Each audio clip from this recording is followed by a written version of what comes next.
Welcome to PreMath. In this video, we have got this blue rectangle ABCD along with this diagonal AC, as you can see in this given diagram, such that DE segment is perpendicular to this diagonal, and likewise this segment BF is perpendicular to this diagonal as well.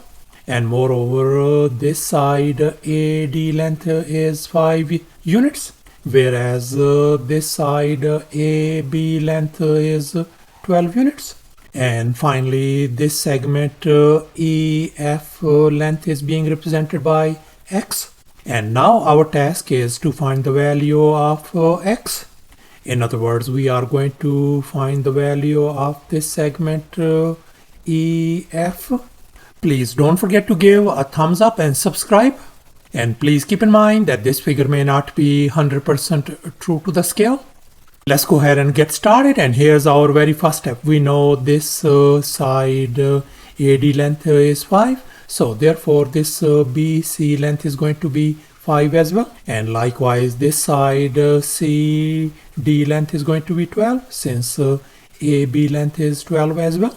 And now let's make an observation. We can see this angle and this angle, they are our alternate angles. If I label this angle alpha, then this angle has got to be alpha as well. And now let's assume alpha and beta are our two complementary angles. In other words, the sum of these angles alpha plus beta must be equal to 90 degrees. So therefore, in this right triangle ADE, if this angle is alpha, this angle is 90 degrees angle. So therefore, this angle has got to be our angle beta.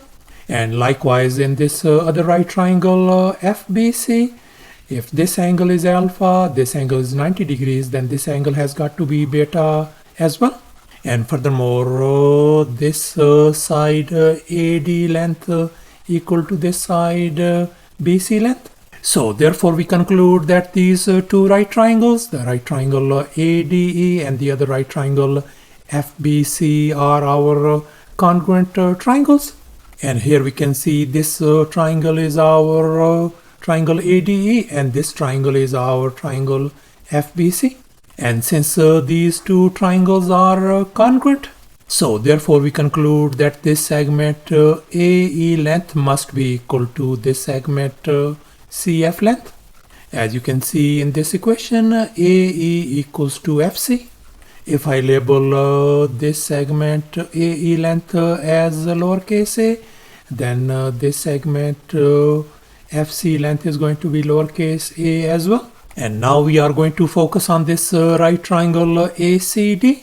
And bear in mind that this angle is 90 degrees and this angle is 90 degrees as well, since we are dealing with this blue rectangle.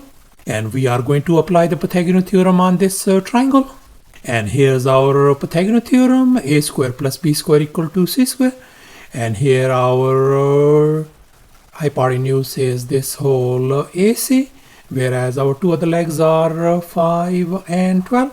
Let's go ahead and fill in the blanks in this Pythagorean formula. So we got 5 square plus 12 square equal to this hypotenuse AC whole square.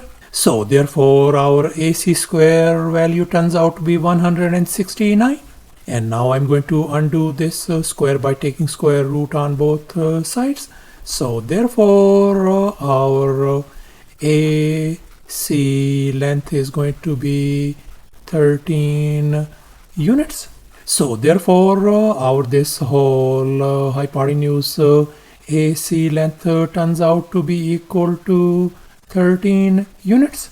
And furthermore, we can see that this whole diagonal AC length is going to be A plus X plus this A as well. In other words, our diagonal AC length is going to be 2A plus X. And we know our AC length is 13 as well. So therefore, from these two equations, we can write 2 times A plus X is going to be equal to 13. and I'm going to label this one as our equation number 1. And now let's focus once again on this equation 1. I'm going to tweak this 2 times a. I can write a plus a, as you can see in this next step. And now I'm going to move this a on the other side. So therefore we could write a plus x value is going to be equal to 13 minus a. And let's make an observation. We can see that this AF segment length is going to be a plus x. As you can see over here, a plus x equals to AF. So therefore we can write AF segment length is going to be 13 minus a. In other words, this whole segment AF length has got to be 13 minus a. And now finally we are going to focus on this right triangle FBC, and we are going to apply the Pythagorean theorem on this triangle as well. And here's our Pythagorean theorem once again: a square plus b square equal to c square.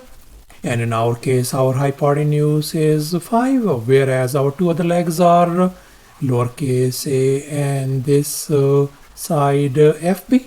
Let's go ahead and fill in the blanks in this Pythagorean formula. So we got FB square plus a square is going to be equal to 5 square.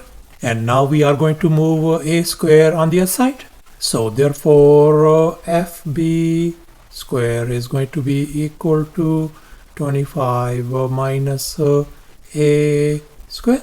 And now I'm going to undo this square by taking a square root on both sides. So therefore we could see that our this segment FB length is going to be equal to the square root of 25 minus a square. So therefore we can see our this side FB length turns out to be square root of 25 minus a square. And now we are going to focus on this right triangle ABC. And now let's recall the Euclid's theorem. As you can see in this given right triangle ABC, along with this perpendicular CD, such that this height is being represented by lowercase h, this segment is x and this segment is y. Then according to this Euclid theorem, we can write h square equals to x times y. And we are going to apply this Euclid's theorem on our this given problem. Our h in our case is square root of 25 minus a square, whereas our this is x and this is y. So therefore let's go ahead and apply the Euclid theorem. So we can write the square root of 25 minus a square whole square is going to be equal to a times 13 minus a. And here we can see square and square root, they undo each other. So therefore we are ended up with the 25 minus a square is going to be equal to, if we distribute, that is going to give us 13 times a minus a square. And now we can see negative a square and negative a square, they are gone. So therefore we are ended up with 13 times a equals to 25. And now I'm going to divide both sides by 13 to isolate a. This 13 and 13 is gone. So therefore our lowercase a value simply turns out to be 25 divided by 13. So thus our lowercase a value turns out to be equal to 25 divided by 13. And now we are going to focus on this equation 1. And here I have copied down equation 1, 2 times a plus x equals to 13. And since we are interested in finding the value of x, so therefore I'm going to drag this 2 times a on the other side, as you can see in this next step. And now I'm going to replace this a value with 25 divided by 13 over here. as you can see in this next step. And now I'm going to tweak 13. 13 could be written as 169 divided by 13, as you can see in this next step. And we got the common denominator 13. So thus we conclude that our this x value is going to be simply 119 divided by 13 units. So thus, after all the calculations and manipulations, the x value simply turns out to be 119 divided by 13 units. And that's going to be approximately equal to 9.154 units as well. And that's our final answer. Thanks for watching, and please don't forget to subscribe to my channel for more exciting videos. Bye.